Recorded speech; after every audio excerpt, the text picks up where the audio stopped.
വംശീവിഭൂഷിതകരാൽ നവനീരദാഭാൽ പീതാംബരാൽ അരുണബിംബഫലാധരോഷ്ടാൽ പൂർണേന്ദു സുന്ദരമുഖാൽ അരവിന്ദനേത്രാൽ കൃഷ്ണാത്പരം കിമപി തത്വമഹം ന ജാനേ.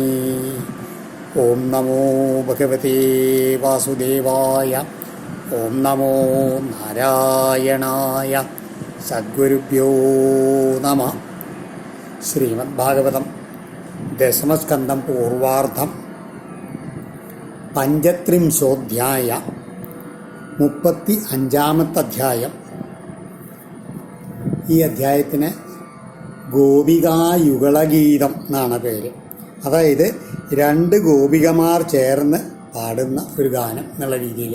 അപ്പം അങ്ങനെ ഇതിൽ 25ഓളം ശ്ലോകങ്ങളുണ്ട്. അതായത് 12 യുഗളങ്ങളാണ്, 12 ഗോപികമാരുടെ യുഗ്മങ്ങളാണ് ഈ ഇങ്ങനെ പാടുന്നത്. ഇതിൽ അതെങ്ങനെയെന്ന് വെച്ച് കഴിഞ്ഞാൽ, ഒരു ഗോപിക, ഇവർ ഇനി വിസ്തരിച്ച് പറയുമ്പോൾ പറയാം, ഒരു ഗോപിക തുടങ്ങും ഒരു അവിടെ വൃന്ദാവനത്തിലുള്ള ഒരു രംഗം ഓർമ്മിക്കും. ആ സമയത്ത് ഭഗവാന്റെ ഒരു ചെയ്തിയെ പറ്റിയിട്ടാണ് ഓർമ്മിക്കുക ഗോപിക. മറ്റേ ഗോപിക അത് തുടർന്നുകൊണ്ട് അതിനെ പൂരിപ്പിച്ചുകൊണ്ട് പറയും, ഇങ്ങനെ ഭഗവാൻ ചെയ്യുന്ന സമയത്ത് അവിടെ വൃന്ദാവനത്തിനുണ്ടാകുന്ന ആ ഓരോ വ്യത്യാസങ്ങളുണ്ടല്ലോ, പ്രകൃതിയിലും അതുമാതിരി അവിടെയുള്ള ജന്തുക്കളിലൊക്കെ ഉണ്ടാകുന്ന മാറ്റങ്ങൾ, അത് മറ്റേ ഗോപി അങ്ങനെ പറയും. അങ്ങനെ ആ രീതിയിലാണ് യുഗളഗീതം. ഇതാ നമ്മൾ വേണുഗാനം എന്ന് പറഞ്ഞുള്ള മനോഹരമായിട്ടുള്ള ഒരു അധ്യായം ഉണ്ടായിരുന്നു, അതിനോടുകൂടി ചേർത്ത് വായിക്കേണ്ടതാണ്. ആ ഗോപികമാർ ഇവിടെ ഇരുന്നു കൊണ്ടാണ് നമുക്ക് ശ്ലോകം ചൊല്ലി പറയുമ്പോൾ പറയാം. ശ്രീശുകൗവാച ഗോപ്യകൃഷ്ണേവനം യാതേ തമനുദ്രുതചേതസ കൃഷ്ണലീലാപ്രഗായന്ത്യോ നിന്നു ദുഃഖേന വാസരാൻ. ശ്രീശുബ്രഹ്മർഷി പറയുകയാണ് പരീക്ഷിത്തിനോട്, പരീക്ഷിത്തെ, ആ പകൽ സമയത്ത് കൃഷ്ണേ വനം യാതേ, ആ ഭഗവാൻ കാട്ടിലേക്ക് പശുക്കളെയും മേച്ചുകൊണ്ട് പോണ സമയത്ത് തം അനുദ്രുത ചേതസ, അദ്ദേഹത്തെ പിന്തുടർന്നോടുന്ന മനസ്സോട് കൂടിയിട്ടുള്ള ഗോപികമാര്. അതായത് ഭഗവാൻ പശുക്കളെ മേച്ച് പോകുമ്പോൾ ഗോപികമാരുടെ മനസ്സിന് പിന്നാലെ പോവുകയാണെന്നാണ് പറയണത്. എന്നിട്ടോ ഗോപ്യ വാസരാൻ കൃഷ്ണലീല പ്രഗായന്ത്യ, ആ ഭഗവാൻ ചെയ്യുന്ന ഓരോ ലീലകളെ ഇങ്ങനെ ഗാനം ചെയ്തുകൊണ്ട് പകൽ നേരം, ആ പകൽ നേരങ്ങളെ, വാസരാൻ എന്ന് പറഞ്ഞാൽ പകൽ നേരങ്ങളെ ദുഃഖേന നിന്നു, വളരെയധികം വിരഹദുഃഖത്തോടെ അങ്ങനെ തള്ളി നീക്കി എന്നാ പറയണം. ഗോപ്യൗചു വാമബാഹുകൃത വാമകപോലോ വൽകിതഭ്രുരതരാർപ്പിത വേണും കോമലാംഗുലിഭിരാശ്രിതമാർഗം ഗോപ്യ ഈരയതി യത്ര മുകുന്ദ. ഇങ്ങനെയൊക്കെ മനോഹരമായിട്ട് പാടാറുണ്ട് ഈ പാട്ട്. ഒരു ഗോപിക പറയുന്നതാണ്. അപ്പം അതിൻ്റെ മറ്റേ ഗോപിക വ്യോമയാന വനിതാ സഹസിദ്ധൈ വിസ്മിതാസ്തതുപധാര്യ സലജ്ജ കാമമാർഗണ സമർപ്പിത ചിത്ത കസ്മലം യയു അപസ്മൃത നീവ്യ.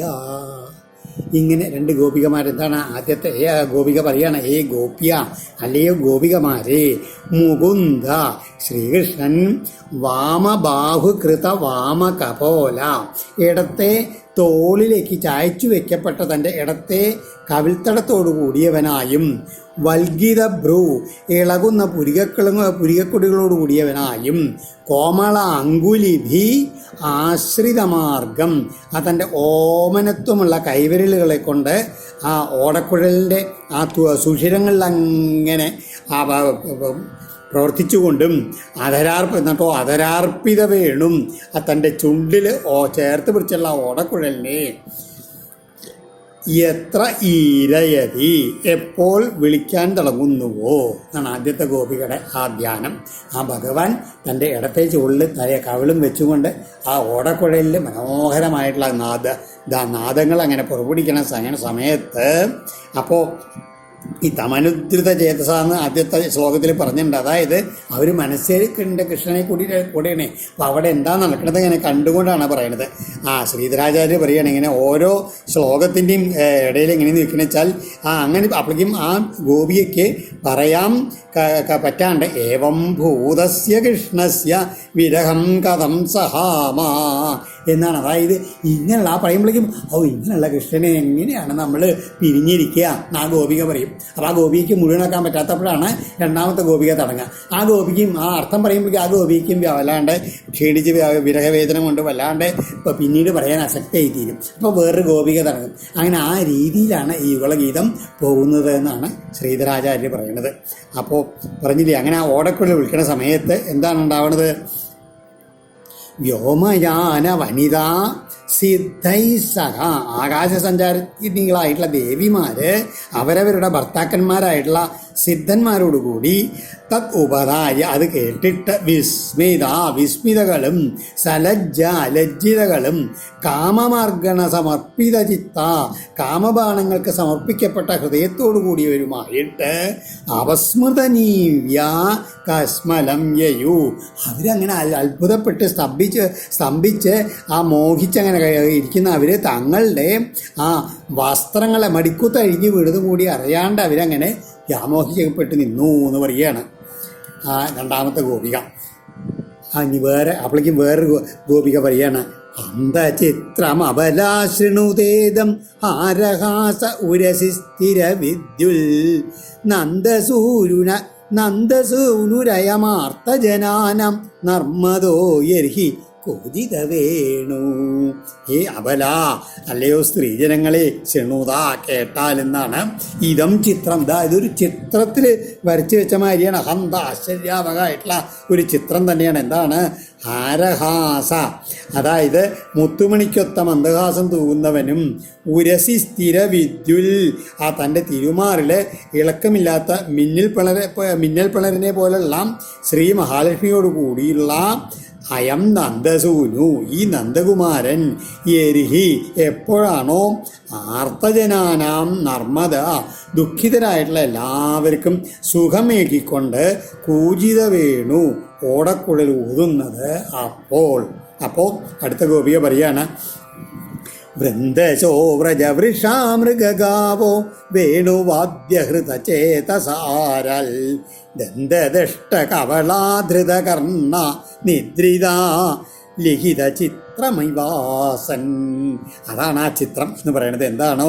വൃന്ദശോ വ്രജവൃഷ അതായത് ആ വ്രജത്തിലുള്ള കാളകള്, മൃഗഗാവ വനത്തിലെ മാനുകള്, പശുക്കള് ഇവരെല്ലാം ദൂരത്ത് നിന്നുള്ള ആ വേണുവാദ്യഹൃതചേതസ വേണുവാദം കൊണ്ട് അങ്ങനെ ആകൃഷ്ടരായിട്ടുള്ള മനസ്സോടുകൂടി വൃന്ദശ കൂട്ടമായിട്ട് ദന്തദഷ്ട കവള ആ പല്ലങ്ങനെ പുല്ല് കടിച്ചുകൊണ്ട് അങ്ങനെ ഇരുന്നിട്ട് ഇറക്കാൻ പറ്റാണ്ട് വായിൽ പുല്ലൊക്കെ വെച്ചുകൊണ്ട് ധൃതകർണ ആ ചെവികളെ ഇങ്ങനെ കൂർപ്പിച്ച് അതങ്ങനെ കേട്ടുകൊണ്ട് നിദ്രിത ലിഖിത ചിത്രമിവ ആസൻ ഒന്നിനും ഇളകാൻ വയ്യാത്ത ഉറങ്ങിപ്പോയിരിക്കുകയാണെന്നുള്ള ഭാവത്തിൽ ഒരു ചിത്രം വരയ്ക്കപ്പെട്ട പോലെ അവരങ്ങനെ നിന്നുപോയി ഭഗവാന്റെ വേണുനാഥം കേട്ടട്ടെ എന്നാണ് ആ രണ്ട് ഗോപികമാരോട് പറയണത്. ബർഹിണ തവകധാതു പലാശൈ ബദ്ധമല്ല പരിബർഹവിടംബ കർഹിച്ചിൽ സബല ആളിസഗോപൈർ ഗാസമാഹ്വയതി യത്ര മുകുന്ദ തർഹി ഭഗ്നഗതയ സരിതോ വൈ തൽപദാംബുജരജോനിലനീതം സ്പൃഹയതീർവയം ഇവാ ബഹുപുണ്യ പ്രേമവേപിതഭുജ സ്ഥിമിതാപാ. ആളി അല്ലയോ സഖി എന്ന് പറഞ്ഞിട്ട് വേറെ ഗോപിക തുടങ്ങുകയാണ്.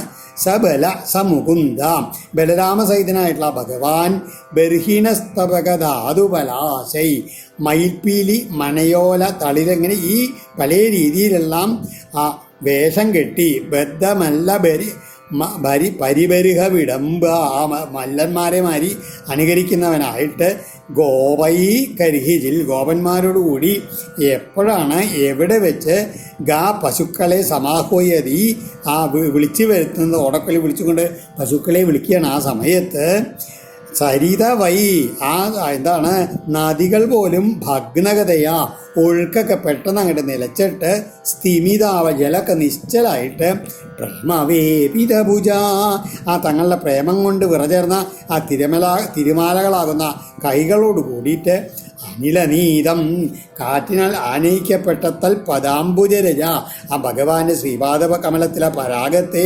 സ്പൃഹയതി അങ്ങനെ കൊതിച്ചുകൊണ്ടിരിക്കുന്ന വയമിവ നമ്മെപ്പോലെ തന്നെ ആ ബഹുപുണ്യ അധികം പുണ്യമില്ലാത്തവയായി തോന്നപ്പെടുന്നു എന്ന് പറയുകയാണ്.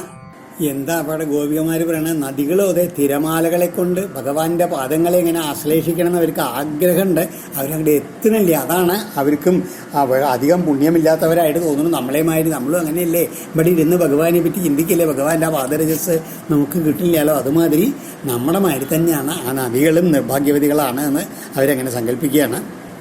അനുചരൈ സമനുവർണിത വീര്യ ആദിപൂരുഷൈവാചലഭൂതി വനചരോ ഗിരിതടേഷു ചരന്തി വേണുനാഹ്വയതി സയദാഹി വനലതാസ്തരവ ആത്മനി വിഷ്ണും വ്യഞ്ജയന്ത്യൈവ പുഷ്പഫലാഢ്യ പ്രണതഭാരവിടവാ മധുധാര പ്രേമഹൃഷ്ടതനവ സസൃജുസ്മാ അനുചരൈ സമനുവർണിത വീര്യ ആദിപുരുഷൈവ ആദിപുരുഷൻ എന്ന പോലെ അനുചരൈ ആ തൻ്റെ കൂട്ടുകാരാൽ നന്നായി വാഴ്ത്തപ്പെട്ട സമനുവർണിത വീര്യത്തോടു കൂടിയവനും അചലഭൂതി ചാഞ്ചല്യമില്ലാത്ത ഒട്ടും ഇളക്കമില്ലാത്ത ചാഞ്ചല്യമില്ലാത്ത സ്ത്രീത്വത്തോടു കൂടി, അതായത് ശ്രീ ഭഗവതി എപ്പോഴും ഭഗവാനെ തന്നെ ആശ്രയിച്ചുകൊണ്ട് ഭഗവാന്റെ കൂടെ ഉണ്ട്. അപ്പോൾ ഒട്ടും ചാഞ്ചല്യമില്ലാത്ത സ്ത്രീത്വം സ്ഥിരമായിട്ട് നിൽക്കുന്നതിനുള്ള ഭഗവാൻ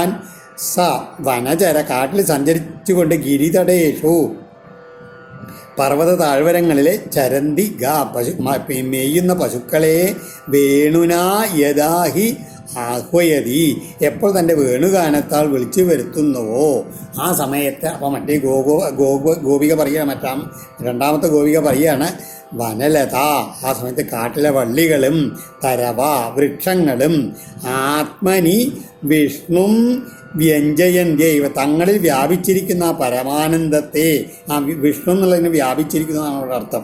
വ്യഞ്ജയന്ത്യ പ്രകാശിക്കുകയാണോ എന്ന് തോന്നുമാറ് പുഷ്പഫലാഢ്യ ആ പുഷ്പഫല സമൃദ്ധങ്ങളായിട്ട് പ്രണതഭാര വിടവ അതിൻ്റെ ഭാരം കൊണ്ട് കുനിഞ്ഞ ശാഖകളോടുകൂടിയും പ്രേമഹൃഷ്ടതനവ പ്രേമം കൊണ്ട് രോമാഞ്ചമണിഞ്ഞുള്ള ശരീരത്തോടുകൂടിയും മധുധാര പൂന്തേൻ ധാരകളെ സസൃജോസ്മ അങ്ങനെ ചുരുങ്ങി നിൽക്കണു പറയുകയാണ്. വൃക്ഷങ്ങളും വള്ളികളും എല്ലാം ഭഗവാന്റെ വേണുനാഥം കേട്ടിട്ട് ആനന്ദ നിർവൃതരായിട്ട് അങ്ങനെ തലകുനിഞ്ഞ് പ്രേമത്തെ പുളകം കണ്ട ശരീരത്തോടുകൂടി പൂന്തേൻ ധാരധാരയായിട്ട് ഒഴുക്കിക്കൊണ്ട് അങ്ങനെ നിൽക്കണു എന്നാണ് പറയണത്.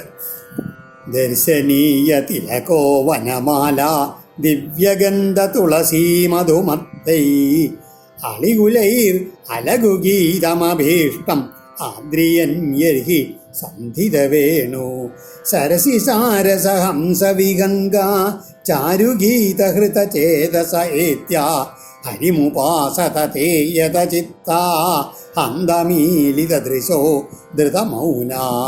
അപ്പോഴേക്ക് വേറൊരു ഗോപിക പറയാണ്, ദർശനീയ തിലക കാണാൻ കൗതുകമുണ്ടവരിൽ വെച്ച് അതിൻ്റെ തൊടുകുറിയായിട്ടുള്ള ഭഗവാൻ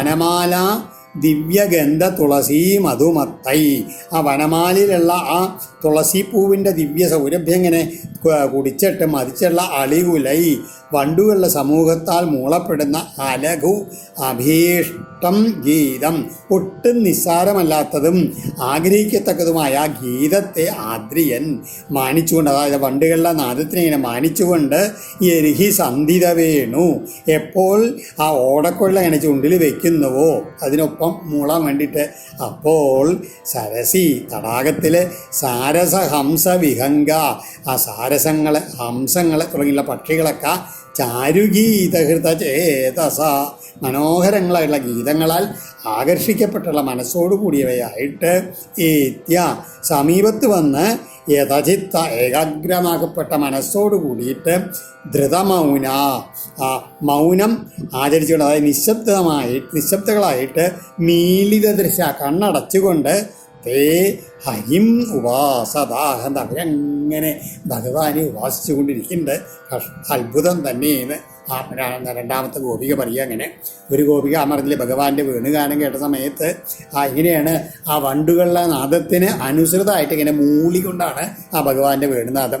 അപ്പോൾ ആ ജലത്തിൽ താമരപ്പൊയ്കളിലുള്ള ആ സാരസങ്ങളും ഹംസങ്ങളൊക്കെ അങ്ങനെ അവിടുന്ന് എഴുന്നേറ്റ് വന്ന് മെല്ലെ ഭഗവാന്റെ മുമ്പിൽ അങ്ങനെ വന്ന് നിന്ന് കണ്ണടച്ച് ആനന്ദ നിർവൃതരായിട്ട് ഏകാന്തമായുള്ള മനസ്സോടുകൂടി ആ ഭഗവാനെ തന്നെ ധ്യാനിച്ചുകൊണ്ട് അങ്ങനെ ഭജിക്കണമെന്ന് പറയുകയാണ്. സഹബലസ്രഗവതം സവിലാസ സാനുഷു ക്ഷിതിഭൃതോ വ്രജദേവ്യ ഹർഷയൻ യർഹി വേണുരവേണ ജാതഹർഷ ഉപരംഭതി വിശ്വം മഹദതിക്രമണ ശങ്കിതചേത മന്ദമന്ദമനുഗർജതി മേഘ സുഹൃദം അഭ്യവർഷൽ സുമനോഭി ഛായയാച വിദതൽ പ്രതപത്രം. അപ്പോഴേക്കും വേറൊരു ഗോപിക പറയുകയാണ്, വ്രജദേവ്യ, അല്ലയോ വ്രജത്തിലെ ഗോപികമാരെ, സ്രഗവതം സവിലാസ, നല്ല പൂമാല കൊണ്ടുള്ള കർണാഭരണങ്ങൾ ശോഭയ്ക്ക് മാറ്റുകൂട്ടിക്കൊണ്ട് ബലരാമസമേതനായിട്ട് ക്ഷിതിഭൃത, ഗോവർദ്ധ പർവ്വതത്തിനെ ഉദ്ധരിച്ചിട്ടുള്ള ക്ഷിതിഭൃതം എന്ന് പറഞ്ഞാൽ ഗോവർദ്ധന പർവ്വതം, അതിൻ്റെ സാനുഷു താഴ്വാരങ്ങളിൽ ജാതഹർഷ സസന്തോഷം വിശ്രമിക്കുന്ന സമയത്ത് ഭഗവാൻ യർഹി വിശ്വം ഹർഷയൻ, എപ്പോൾ ലോകത്തെ മുഴുവൻ ആനന്ദിപ്പിച്ചുകൊണ്ട് വേണുരവേണ ഉപരംഭതി, വേണുനാദത്താൽ നിറയ്ക്കുന്നത്. ആ സമയത്ത് ആ ഗോവർദ്ധനത്തിൻ്റെ പാർശ്വത്തിൽ ഭഗവാൻ അങ്ങനെ വേണുനാഥം മുഴക്കി ഇരിക്കുന്ന സമയത്ത് മഹദതിക്രമണ ശങ്കിതചേത, ആ മഹാനായിട്ടുള്ള ഭഗവാനെ മറികടന്നു പോകാൻ ശങ്കിച്ചുകൊണ്ടുള്ള മേഘങ്ങൾ എന്തു ചെയ്യും? മന്ദമന്ദം അനുഗർജതി, ആ നാദത്തോടു കൂടി ഇങ്ങനെ മെല്ലെ മെല്ലെ മുഴങ്ങിക്കൊണ്ട് ആ ഭഗവാന്റെ കൊപ്പം ഇങ്ങനെ നടക്കും. ഛായയാ പ്രതപത്രം വിധത്തൽ, തങ്ങളുടെ നിഴല് കൊണ്ട് ഭഗവാനൊരു കൊട പിടിച്ചുകൊണ്ട് സുഹൃതം, തങ്ങളുടെ സുഹൃത്തിനെ സുമനോബി പുഷ്പങ്ങളാൽ അഭിവർഷിക്കുകയും ചെയ്തു എന്ന് പറയുകയാണ്. എന്താണ് ഇവിടെ പുഷ്പവൃഷ്ടം? ചെറിയ ചെറിയ ജലകണങ്ങൾ അല്ലേ പുഷ്പവൃഷ്ടിമാരി, മേഘങ്ങൾ എന്നുള്ള ചെറിയ ചെറിയ വെള്ളത്തുള്ളികൾ അങ്ങനെ ആ ഭഗവാന്റെയും ബലരാമൻ്റെയും ശിരസിൽ അങ്ങനെ തളിക്കുകയും ചെയ്യും. ഭഗവാനെ കൊട പിടിച്ചുകൊണ്ട് ഭഗവാന്റെ ഒപ്പം അങ്ങനെ മേഘങ്ങൾ അങ്ങനെ നീങ്ങിക്കൊണ്ടിരിക്കും എന്ന് പറയുകയാണ്. വിവിധ ഗോപചരണേഷു വിദഗ്ധോ വേണുവദ്യ ഉരുധാ നിജശിക്ഷ തവസുധ സദീയത ആധരബിംബേ ദത്തവേണുരനയൽ സ്വരജാതി സവനശസ്തതുപധാര്യ സുരേശാം ശക്രസർവ പരമേഷ്ടി പുരോഗ കവയ ആനതകന്ധരചിത്ത കസ്മലം യയു അനിശ്ചിത തത്വാ. വേറൊരു ഗോപി പറയുകയാണ്, എന്താണ് യശോദയോടനെ പറയണേ, സതി, അല്ലയോ വളരെ സാധ്യയല്ലേ യശോദാദേവി, വിവിധ ഗോപചരണേഷു വിദഗ്ധ, പലതരത്തിലുള്ള ഗോപന്മാരുടെ ലീലകളിലും സമർത്ഥനായിട്ടുള്ള തവസുത, ഭവതിയുടെ ആ പുത്രൻ ആധരബിംബേ, ആ തൻ്റെ തുണ്ടിപ്പഴം പോലുള്ള ചുണ്ടിൽ ദത്ത വേണു ഓടക്കുഴലങ്ങനെ ചേർത്ത് വെച്ച് വേണുവാദ്യേ ഉരുതാം, ആ വേണുവാദ്യം ഓടക്കുഴൽ ഊതുന്നതിൽ അനേകവിധം സ്വയം ശീലിച്ചെടുത്ത നിജശിക്ഷ, എന്താണ് വേറെ ആരും പഠിപ്പിച്ചതെന്നല്ല, സ്വയം ശീലിച്ചെടുത്ത സ്വരജാതി സ്വരാലാപഭേദങ്ങളെ യഥാ അനയൽ, എപ്പോൾ വായിച്ചു തുടങ്ങുന്നുവോ ആ സമയത്ത്.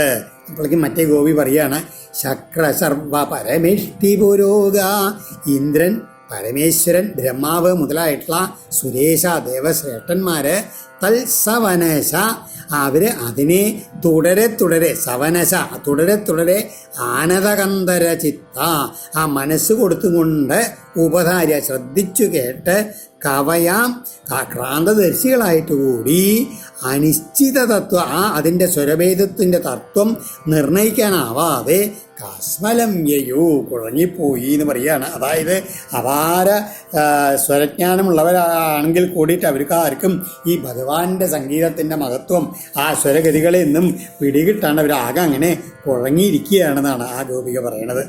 ഇവിടെ ഗോപികമാരുടെ ഒരു ഔചിത്യ ദീക്ഷ കൂടിയിട്ട് ശ്രദ്ധിക്കേണ്ടതാണ്. അതായത് അവർ തമ്മിൽ പറയുമ്പോൾ ഭഗവാന്റെ പ്രേമത്തിനെ പറ്റിയും സൗന്ദര്യത്തിനെ പറ്റിയും ആ വിരഹ ദുഃഖമൊക്കെ ഒക്കെ ഉണ്ടായിരുന്നു. ഇപ്പം നോക്കൂ, ആ യശോദാദേവിയോട് പറയുമ്പോൾ എന്താണ് അവിടെ വക്താക്കൾ ആരാണ്? ഈ ഗോപസ്ത്രീകളാണ്. എന്നാലോ കേൾക്കുന്ന ആരാണ്? കണ്ണൻ്റെ മാതാവാണ്. അപ്പോൾ അവർക്ക് ഒരു സംശയം തോന്നാത്ത വിധത്തിൽ ഭഗവാന്റെ ആ വേണുഗാനത്തിൻ്റെ ആ സ്വരജാതി മിശ്രണത്തിൻ്റെ മഹത്വം ബ്രഹ്മാദി ദേവന്മാർക്ക് കൂടി അറിയില്ല എന്ന് പറഞ്ഞാൽ അങ്ങനെ ഭഗവാനെ അങ്ങനെ പുകഴ്ത്താൻ മാത്രമേ അവർ ആ സമയത്ത് തുനി എന്നുള്ളൂ പറയുകയാണ് യശോദര മുമ്പിൽ വെച്ചിട്ട്. നിജപദാബ്ജതളൈർ ധ്വജവജ്ര നീരജാങ്കുശ വിചിത്രലലാമൈ വ്രജഭുവ ശമയൻ ഖുരതോദം വർഷ്മധുല്യഗതിരീഡിതവേണോ വ്രജതി തേന വയം സവിലാസ വീക്ഷണാർപ്പിതമനോഭവവേഗ കുജഗതിം ഗമിതാന്ന വിദാമ കസ്മലേന കബരം വസനം വാ. വേറൊരു ഗോപശ്രീ അപ്പോഴേക്കും വ്രജഭുവാ ഗോകുലത്തിലെ ഈ ഭൂപ്രദേശത്തിലേക്ക് എങ്ങനെയാണ് ഭഗവാന്റെ കാലടികളുടെ അടയാളങ്ങൾ? ധ്വജ വജ്ര നീരജ അങ്കുശ വിചിത്ര ലലാമൈ, കൊടി വജ്രം താമര തോട്ടി ഇങ്ങനെയുള്ള പലതരത്തിലുള്ള ലക്ഷണങ്ങളോട് കൂടിയ നിജപജാബ്ജദളൈ, തൻ്റെ പാദപത്മങ്ങളുടെ ദളങ്ങളോടുകൂടി കുരതോദം പശുക്കളമ്പു തട്ടിയ വേദനയെ ശമിപ്പിച്ചുകൊണ്ടും വർഷ്മതുല്യഗതി മഹാഗജത്തോടത്ത് നടത്തത്തോടും കൂടിയും ഈരിത വേണു ഓടക്കുഴൽ വിളിച്ചുകൊണ്ടും വ്രജതി കൃഷ്ണൻ നടക്കുന്നു തേന ആ നടത്തം കൊണ്ടും. ആ സമയത്ത് എന്താണ് ഭഗവാൻ ഇങ്ങനെ വ്രജത്തിലേക്ക് പശുക്കളെ മേയിച്ചിട്ട് തിരിച്ച് നടന്നു വരികയാണ്. ആ സമയത്ത് തേന ആ നടത്തം കൊണ്ടും സവിലാസ വീക്ഷണാർപ്പിത മനോഭവവേഗ ആ ശൃംഗാരരസം കലർന്നുള്ള ഭഗവാന്റെ നോട്ടം കൊണ്ടും ആ കാമവികാരം ജനിപ്പിക്കപ്പെട്ടവരായ വയം ഞങ്ങൾ കുജഗതിം ഗമിത സ്ഥാപനങ്ങളുടെ അവസ്ഥയിലേക്ക് ഇതാ നയിക്കപ്പെട്ടവരായിട്ട് കസ്മലേന കബരം വസനം വാനവിധാമ ആ വ്യാമോഹം കൊണ്ട് അങ്ങനെ ഇതില്ലേ ആ ഞങ്ങളുടെ തലമുടി അഴിയണതോ വസ്ത്രം കിഴിഞ്ഞു പോണതോ ഒന്നും ഞങ്ങൾക്ക് അറിയണില്ല എന്ന് പറയുകയാണ്. കുജൻ എന്ന് പറഞ്ഞാൽ എന്താണ്? കുവിൽ ഭൂമിയിൽ ജനിച്ചത്. കുജൻ എന്ന് പറഞ്ഞാൽ നരകാസുരനും ഇങ്ങനെ പേരുണ്ട് കുജൻ. അപ്പോൾ ഇവിടെ ഭൂമിയിൽ ജനിച്ചതെന്ന് പറഞ്ഞാൽ വൃക്ഷലതാദികൾ എന്നുള്ള സ്ഥാവരങ്ങൾ എന്നാണ് നമ്മുടെ അർത്ഥം. അപ്പോൾ സ്ഥാവരങ്ങളെ പോലെ ഞങ്ങൾ നിശ്ചലരായിട്ട് നിന്നിട്ട് ഞങ്ങളുടെ തലമുടി അഴിഞ്ഞു പോണതോ വസ്ത്രങ്ങൾ കിഴിഞ്ഞു പോണതോ ഒന്നും അറിയാണ്ട് ആ ഭഗവാന്റെ ആ വരവിനെ നോക്കിക്കൊണ്ട് ഞങ്ങളങ്ങനെ നിന്ന് സ്തബ്ധരായിട്ട് മോഹിച്ച് നിൽക്കുകയാണെന്നാണ് ആ രണ്ട് ഗോപികമാരോട് പറയുന്നത്. ഇനി മണിതര ക്വചിതാഗണയൻ ഗാം ആ ഗാമാലയാദയിത ഗന്ധതുളസ്യ പ്രണയിനോനുചരസ്യ കദാംസേ പ്രക്ഷിപൻ ഭുജമഗായതയത്ര കൊണിതവേണുരവവഞ്ചിതചിത്ത കൃഷ്ണമന്യസത കൃഷ്ണഗൃഹിണ്യ ഗുണഗണാർണമനുഗത്യ ഹരിണ്യോ ഗോപികായിവ വിമുക്തഗൃഹാശ.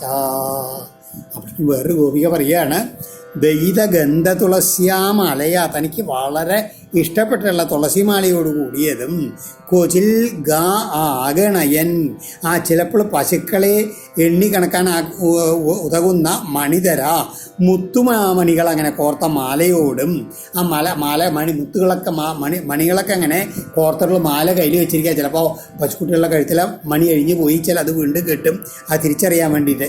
അങ്ങനെയുള്ള മാല കൊണ്ടും അനുചരസ്യ പ്രണയിന ആംസേ, ആ തൻ്റെ പ്രിയപ്പെട്ട സുഹൃത്തിൻ്റെ ചുമലിൽ ഭുജം പ്രക്ഷീവൻ കയ്യിനെ വെച്ചുകൊണ്ടും കൃഷ്ണൻ കഥാ എത്ര എപ്പോൾ എവിടെ വെച്ച് അഗായത ഗാനം തുടങ്ങുന്നുവോ, ആ വേണുഗാനം തുടങ്ങുന്നുവോ ആ സമയത്ത് അപ്പോൾ അവിടെ, അതാണ് കഥാ എത്ര അഗായത അപ്പോൾ അവിടെ. ഗുണഗണങ്ങളുടെ മഹാസമുദ്രമായിട്ടുള്ള കൃഷ്ണം ശ്രീകൃഷ്ണനെ അനുഗമിച്ച് വിമുക്ത ഗൃഹാശ വീട്ടുകാര്യങ്ങളെല്ലാം ഉപേക്ഷിച്ച ഗോപിക ഈ ഗോപികമാരെ പോലെ കൃഷ്ണഗൃഹിണ്യ കൃഷ്ണമൃഗത്തിൻ്റെ പത്നികളായിട്ടുള്ള ഹരിണ്യ മാൻപേടകളും അന്വസത ചുറ്റും നിന്നിട്ട് ഭഗവാനെ തന്നെ നാം നോക്കിക്കൊണ്ട് അവരെല്ലാവരും നമ്മളെമാതിരി തന്നെ അങ്ങനെ കണ്ണനെ തന്നെ നോക്കിക്കൊണ്ട് അങ്ങനെ ഇരിക്കുകയാണ് എന്ന് പറയുകയാണ്. കുന്ദദാമകൃത കൗതുകവേഷോ ഗോപഗോദനവൃതോ യമുനായം നന്ദസൂനുരനഘേ തവ വത്സോ നർമ്മദ പ്രണയിനാം വിജഹാര മന്ദവായുരുപയാത്യനുകൂലം മാനയൻ മലയജസ്പരിശേന വന്ദിന തമുപദേവഗണായേ വാദ്യഗീതബലിഭി പരിവംബ്രൂ. വേറൊരു ഗോപികയുടെ ആ ഭാവം എന്താണ്? ഹേ അനഘേ, അല്ലയോ പുണ്യവതിയായില്ലേ യശോദേ, പ്രണയിനാം നർമ്മദ, തങ്ങളുടെ ഇഷ്ടതോഴന്മാർക്ക് എല്ലാവർക്കും നർമ്മരസം ഉളവാക്കുന്നവനും, തവ വത്സ, അങ്ങയുടെ ഓമനപുത്രമായ നന്ദസൂനു, നന്ദകുമാരൻ, കുന്ദദാമകൃത കൗതുകവേഷ, നല്ല മുല്ലമാല കൊണ്ടങ്ങനെ കാണാൻ കൗതുകമുള്ള വേഷമണിഞ്ഞവനും, ഗോപഗോധനവൃത, ഗോപന്മാരാലും പശുക്കളാലും ചുറ്റപ്പെട്ടവനുമായിട്ട് യമുനായാം വിജഹാര, യമുനാ നദിയിൽ കളി തുടങ്ങി. ആ സമയത്ത് മലയജസ്പരിശേന, ചന്ദനം പോലെ നല്ല സുഗന്ധസ്പരിശത്തോടു കൂടിയ മന്ദവായു, മന്ദമാരുതൻ, തം മാനയൻ, അദ്ദേഹത്തെ ആദരിക്കുമാറ് അനുകൂലം ഉപവാദി, അനുകൂലമായിട്ട് അങ്ങനെ വീശിക്കൊണ്ടിരിക്കുന്നു പറയുകയാണ്, വീശുന്നുണ്ടല്ലോ എന്ന്. ആ സമയത്തോ ഉപദേവഗണങ്ങളെല്ലാവരും ഏ വന്ദിന, സൂതമാഗതവന്തികൾ എന്ന പോലെ വാദ്യഗീത ബലിഭി, വാദ്യം ഗീതം ബലി എന്നിവയോടുകൂടി ചുറ്റും വന്ന് നിന്ന് അങ്ങനെ പരിവംറു, അദ്ദേഹത്തിനെ സേവിക്കുകയും ചെയ്യണു എന്ന് പറയുകയാണ്. അങ്ങയുടെ പുത്രൻ ആ വൃന്ദാവനത്തിൽ ആ യമുനാ നദിയിലേക്ക് തങ്ങളുടെ ചങ്ങാതിമാരോടും പശുക്കളോടും കൂടിയൊക്കെ ഇറങ്ങണ സമയത്ത് നല്ല മന്ദമാരുതൻ, ചന്ദനത്തിൻ്റെ സുഗന്ധമുള്ള മന്ദമാരുതൻ അങ്ങനെ വീശിക്കൊണ്ട് ആദരിക്കുക, അങ്ങയുടെ ഭഗവതിയുടെ ഉണ്ണിയെ ആ ആദരിക്കുമാർ അങ്ങനെ വീശിക്കൊണ്ടിരിക്കണം. ആ സമയത്ത് സ്തുതിപാഠകന്മാരെ പോലെ ഉപദേവന്മാരായുള്ള ഗന്ധർവ കിന്നരാദികളെ വന്ന് ചുറ്റും വാദ്യം ഗാനം പുഷ്പവൃഷ്ടി ഇതുകൊണ്ട് അങ്ങയുടെ പുത്രനെ ഇങ്ങനെ ഉപാസിക്കണു. വത്സലോ വ്രജഗവം യദഗത്രോ വന്ദ്യമാനചരണ പതിവൃദ്ധൈ കൃഷ്ണഗോദനമുബുഹ്യദിനാന്തേ ഗീതവേണുരനുകീടിത കീർത്തി ഉത്സവം ശ്രമരുചാപി ദൃശീനാം ഉന്നയൻ രജ ചുരിതസ്രക് ദിൽസയൈതി സുഹൃദാശിഷ ഏഷ ദേവകീ ജഡരഭൂ ഉടുരാജ. വ്രജഗവാം വത്സല, ഗോകുലത്തിലെ ജനങ്ങൾക്കും ഗോക്കൾക്കും വാത്സല്യമുള്ളവനായിട്ടുള്ള ഉള്ളവനായി അഗദ്ര, യാതൊന്നിനു വേണ്ടി ആ പർവ്വതം ചുവന്നവനും, പതി, പിന്നെ വഴിയിൽ വെച്ച വൃദ്ധന്മാരാൽ വന്ധ്യമാനചരണ, വന്ദിക്കപ്പെടുന്ന തൃപ്പാദത്തോടു കൂടിയവനും, ഗീതവേണു, ആ ഓടക്കുഴൽ അങ്ങനെ വിളിച്ചുകൊണ്ടിരിക്കുന്നവനും, അനുഗ ഈഡിത കീർത്തി, കൂടുള്ള ചങ്ങാതിമാരാൽ വാഴ്ത്തപ്പെട്ടു കൂടിയ കീർത്തിയോടു കൂടിയവനും, ദിനാന്തേ, വൈകുന്നേരം, കൃഷ്ണഗോദനം, തൻ്റെ എല്ലാ പശു സമൂഹത്തെയും ഉപോഹ്യ, തെളിച്ചുകൂട്ടി, ശ്രമരുച, അവി നല്ല ക്ഷീണിച്ചതെങ്കിലും ശരീരകാന്തിയാൽ, ദൃശീനാം ഉത്സവം, നമ്മുടെ കണ്ണുകൾക്ക് അത്യാനന്ദത്തെ ഉന്നയൻ, വളർത്തിക്കൊണ്ടിരിക്കുന്നവനും,